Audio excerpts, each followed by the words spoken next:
Hello and welcome to Mimi's Sketchbook.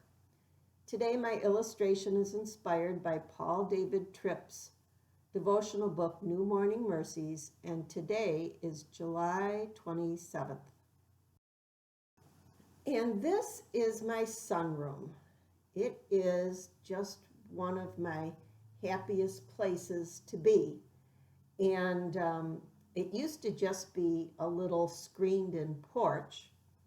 And a long time ago, we made it into a full year-round room.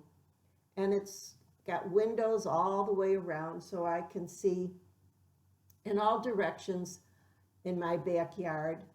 And the couch is original for when we built the room. And I really like it because it just fits perfectly into the spot. And also that it's a great place to lay down and read a book, especially in the wintertime, because the sun comes in and you can always find a spot where you can lay in the sun and get a little bit of a sun bath while you read a book or you take a little nap. So I really do enjoy my sunroom and that couch.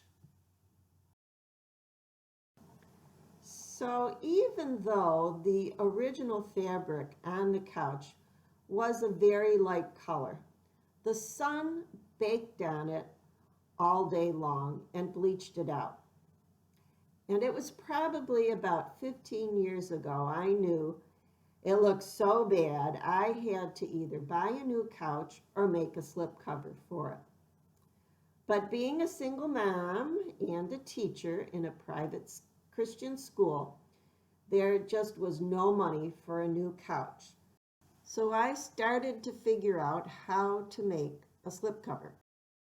And I don't actually remember how it all came about, but I had a friend who loved to go garage sailing, and she found probably about 6 different coverlets.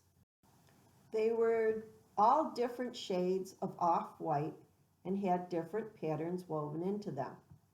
And she found them at garage sales for me, and I painted a mural for hers. So I was able to barter for the fabric for the couch. So there are 12 pillows on the couch, and she had 6 different coverlets. So there's a very nice variety of patterns on all of the pillows, and I really like the way it turned out. Plus the fact that all of these fabrics were meant for bedding and they're washable. And it's held up all these years, and I think it still looks pretty good. But about a year and a half ago, I was standing on the couch to put up Christmas decorations, and all of a sudden, the one corner where I was standing sort of went clunk. And I felt something give way, and I assumed it was something in the frame. I thought something broke or a screw had come loose.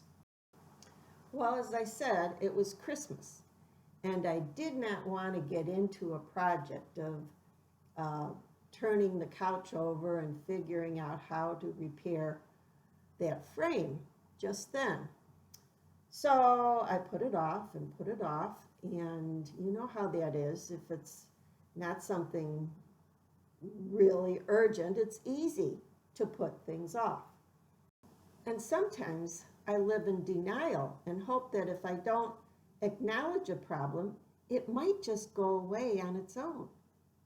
So anytime anybody would come over, it was glaringly obvious and so embarrassing when they would sit on the couch and it would go clunk. And I'd have to give them an extra pillow to sit on so they were the same level as everybody else on the couch. And it was so silly, I just never took care of it. Today in his devotions, Paul Tripp talks about how we can be in denial about our sin. And he says, since by grace God forgives, it makes no sense to hide, excuse, or shift the blame when you are faced with your sin. And that reminded me of this couch. How long could I deny that the couch was broken? When I lay on it, I would be uncomfortable. When someone else would sit on it, I would be embarrassed. But yet, I put off taking care of it and fixing it for a year and a half. And it made me think, do I approach my dealing with my sin the same way as I approach home repairs? Instead of taking care of it right away, do I pretend it didn't happen? Or do I make excuses that I need to do something else first? Or do I just hope it'll disappear?